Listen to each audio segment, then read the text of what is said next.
Pak Jokowi itu paling nggak suka sama menteri yang berdebat di luar, Pak. Langsung di reshuffle sama dia. Peringatkan Mahfud MD, Johan Budi singgung soal reshuffle kabinet. Sebut Jokowi tak suka menteri debat di luar, langsung di reshuffle dia.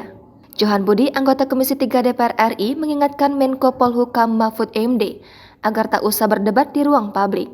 Dirinya mengatakan pernah jadi juru bicara Presiden Joko Widodo. Jadi Menko Polhukam juga gitu, Pak Mahfud. Belum tentu 5 tahun loh.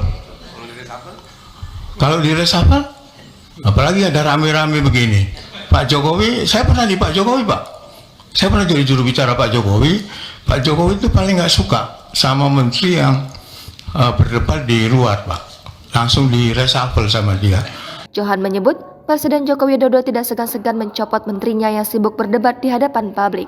Politikus PDIP itu pun mengingatkan bahwa tidak ada jabatan yang diemban selamanya, baik itu oleh anggota DPR maupun seorang menteri. Tapi saya mengingatkan pada kita semua, apakah itu anggota DPR Komisi 3 maupun yang di depan kita ini, Menko Polhukam, Kepala PPATK, semua itu punya kotoran, Pak.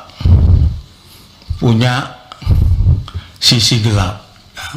Mungkin ketika kita berkuasa, tidak ada yang berani mengusik-usik itu. Sebab kata dia, semua pejabat pasti memiliki sisi gelap yang mungkin tidak akan diusik oleh orang lain saat pejabat tersebut masih berkuasa. Kendati demikian, Johan tetap mengharapkan agar Mahfud tetap dipertahankan sebagai Menko Polhukam, karena menurutnya Mahfud adalah seseorang yang lurus dan berani.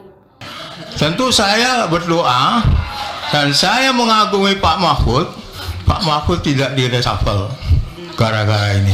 Begitu Pak Beni ya? Ya, amin. Karena saya mengenal betul Pak Mahfud ini orangnya lurus, sangat berani. Pak Mahfud adalah orang yang jujur, lurus, meskipun pernah jadi politisi juga, tadi kata Pak Trimet. Seperti diketahui, pernyataan Mahfud yang mengungkapkan adanya dugaan transaksi janggal sebesar 349 triliun rupiah di lingkungan Kementerian Keuangan menimbulkan kehebohan. Mantan Kepala Pusat Pelaporan dan Analisis Transaksi Keuangan Yunus Hussein menilai temuan PPATK yang diumbar oleh Mahfud itu sensitif karena jumlahnya besar dan melibatkan pejabat Direktorat Jenderal Bea Cukai.